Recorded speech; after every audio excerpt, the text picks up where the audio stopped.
नमस्कार। आप सभी का नारद संचार सकारात्मक सुर्खियों में हार्दिक स्वागत है। जैसा कि आप सभी जानते हैं, हमारा कार्यक्रम प्रत्येक दिन के इतिहास और ऐसे समाचारों को प्रस्तुत करता है जो अवसाद मुक्त हो, जिसमें सकारात्मकता हो, जो लोक कल्याण का मर्म साथ में रखता हो। विद्वानों का कहना है कि सुबह की शुरुआत अच्छी हो तो दिन भी अच्छा रहता है। इसलिए हम रोज जनसंचार की नारदी परंपरा का पालन करते हुए आज के इतिहास और सकारात्मक समाचारों को आपके सम्मुख प्रस्तुत करते हैं। हिंदी पंचांग के अनुसार आज मार्गशीर्ष मास के कृष्ण पक्ष की षष्ठी है, दिन रविवार है, विक्रम संवत 2077 है और ग्रेगर कैलेंडर के अनुसार अंग्रेजी तारीख 6 दिसंबर है, जो वर्ष का 340वां दिन होता है और साल में अभी 25 दिन बाकी हैं। 6 दिसंबर के इतिहास की अगर हम बात करें तो अयोध्या में राम जन्मभूमि को लेकर दशकों तक चले विवाद भले ही अब विराम लग गया हो और भव्य राम मंदिर बनने जा रहा है, लेकिन ये जान लेना आवश्यक है कि विवादित स्थल पर बनी बाबरी मस्जिद को 6 दिसंबर यानी आज ही के दिन गिराया गया था। 28 वर्ष पहले उत्तर प्रदेश के अयोध्या में घटी यह घटना इतिहास में प्रमुखता के साथ दर्ज है, जब राम मंदिर के सांकेतिक नींव के रखने के लिए उमड़ी भीड़ ने बाबरी मस्जिद को ढहा दिया था। इससे देश में दो संप्रदायों के बीच पहले से मौजूद रंजिश में दरार पड़कर खाई में बदल गई थी और इस घटना के बाद देश में कई इलाकों में सांप्रदायिक दंगे भड़क उठे थे, जिसमें जान और माल का काफ़ी नुकसान हुआ था। और आज के दिन भीमराव रामजी अंबेडकर, जिन्हें लोग बाबा साहेब अंबेडकर के नाम से जानते हैं, 6 दिसंबर 1956 को उनका निधन हो गया था। डॉक्टर अंबेडकर ही थे जिन्होंने हमारे देश का संविधान बनाया था और आज उन्हीं के बनाए गए संविधान पर हमारा देश चल रहा है। संविधान निर्माता होने के साथ डॉक्टर अंबेडकर हमारे देश के पहले कानून मंत्री भी थे। और आज भारत में होमगार्ड का स्थापना दिवस है। भारतीय रक्षक, गृह रक्षक यानी जिसको हम होमगार्ड बोलते हैं, एक भारतीय अर्धसैनिक बल है। ये एक स्वैच्छिक बल है जिसे पुलिस को सहायक के रूप में सेवा करने के लिए और आमतौर पर आंतरिक सुरक्षा बनाए रखने में मदद करने के लिए बनाया गया था। देश के 25 राज्य और केंद्र शासित प्रदेशों को मिलाकर गृह रक्षकों की कुल संख्या लगभग 6 लाख है और भारत के सभी 18 से 50 वर्ष के जो नागरिक हैं इसके सदस्यता के पात्र होते हैं। और रुख करते हैं आज के समाचारों की सकारात्मक सुर्खियों की ओर।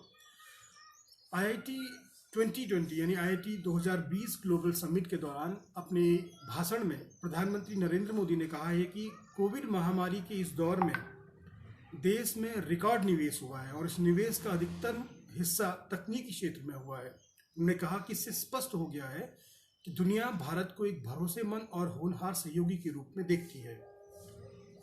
छठे भारत अंतर्राष्ट्रीय विज्ञान महोत्सव में पुरालोकन कार्यक्रम समारोह को संबोधित करते हुए पेट्रोलियम एवं प्राकृतिक गैस मंत्री धर्मेंद्र प्रधान ने वैज्ञानिक समुदाय से भारत के लिए नवाचार का पता लगाने और आत्मनिर्भर भारत के लिए प्रतिस्पर्धक माहौल बनाने की जो अपील की है। उन्होंने कहा कि आर्थिक विकास और सामाजिक लाभ के लिए विज्ञान और प्रौद्योगिकी के उचित उपयोग के बिना निर्भरता हासिल करने का प्रयास संभव नहीं होगा। और महाराष्ट्र के राज्यपाल भगत सिंह कोश्यारी ने मुंबई के लोगों को उनकी सेवा के लिए एक मोबाइल मेडिकल वैन आम जनता को समर्पित किया है। यह मोबाइल वैन मुंबई के तकरीबन 20 स्लम इलाकों के में मुफ्त स्वास्थ्य जांच, दवा और चश्मा उपलब्ध कराएगी तथा आवश्यक ऑपरेशन का भी प्रबंध करेगी। यह मोबाइल वैन भारतीय सामान्य बीमा निगम ने अपने कॉर्पोरेट सामाजिक उत्तरदायित्व यानी CSR corporate social responsibility course के अंतर्गत राज्य को भेंट की है। और झारखंड भी जो है देश के उन राज्यों में शामिल हो गया है जो माल और सेवा कर यानी GST से उत्पन्न राजस्व की कमी को दूर करने के लिए विकल्प 1 को अपनाने जा रहा है। विकल्प 1 की शर्तों के अंतर्गत राज्यों को उनके सकल घरेलू उत्पाद के आधा प्रतिशत के बराबर सकल अतिरिक्त कर जो है उपलब्ध कराया जाता है।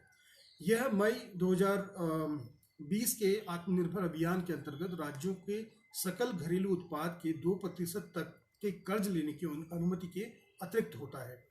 और किसान संगठनों के साथ 5वें दौर की बैठक भी सकारात्मक रही और कृषि और कल्याण मंत्री श्री नरेंद्र तोमर, वाणिज्य एवं उद्योग मंत्री पीयूष गोयल, वाणिज्य राज्य मंत्री सोम प्रकाश के साथ किसान के जो संगठन है उनके प्रतिनिधियों की 5वीं दौर की बैठक हुई। इस बैठक में काफ़ी अच्छे माहौल में हुई, जिसमें सकारात्मक चर्चा की गई है और चर्चा अभी जारी है। इसीलिए 9 दिसंबर को पुनः यह बैठक दोबारा रखी गई है। और बच्चों के स्कूल पूरी तरह बंद हो गए हैं, लेकिन एक ऐसी बच्ची है जिसने लॉकडाउन में अपनी प्रतिभा का रिकॉर्ड कायम किया है। ये जो सकारात्मक खबर है, ये 7 साल की एक बालिका है अभिजीता, उसके बारे में है। अभिजीता गुप्ता राष्ट्रीय कवि मैथिली शरण गुप्त और सियाराम शरण गुप्त की पोती है, और हाल में ही उन्होंने एक किताब लिखी है जिससे लोगों का ध्यान उस ओर आकर्षित हुआ है। अभिजीता ने जो लिखा है उसमें सकारात्मक दृष्टिकोण साफ झलकता है। जो किताब लिखी है उसमें कोविड-19 महामारी और बच्चों पर इसके प्रभाव को केंद्रित किया गया है। किताब में कुल 10 कविताएं हैं और 4 कहानियां हैं। उत्तराखंड में राष्ट्रीय हिमालय अध्ययन मिशन संस्थान ने स्थानीय लोगों की आजीविका बढ़ाने के लिए गांव के पारंपरिक घरों को पर्यटन की संभावना तलाशने में जुटा हुआ है, जिससे लोगों को स्थानीय स्तर पर रोजगार मिल सके। दरअसल पहाड़ के गांव मूलभूत सुविधाओं के अभाव में खाली हो रहे हैं। अगर खाली गांव के पारंपरिक भवनों को पर्यटन के लिए विकसित किया जाए तो लोगों को अपनी ही पैतृक गांव से रोजगार मिल सकेगा, जिससे रोजगार के लिए पहाड़ से पलायन कम होगा। और आज के लिए इतना ही। कल सुबह फिर आपसे मुलाकात करते हैं। तब तक आप स्वस्थ रहें, मस्त रहें। आपका दिन शुभ हो। नमस्कार।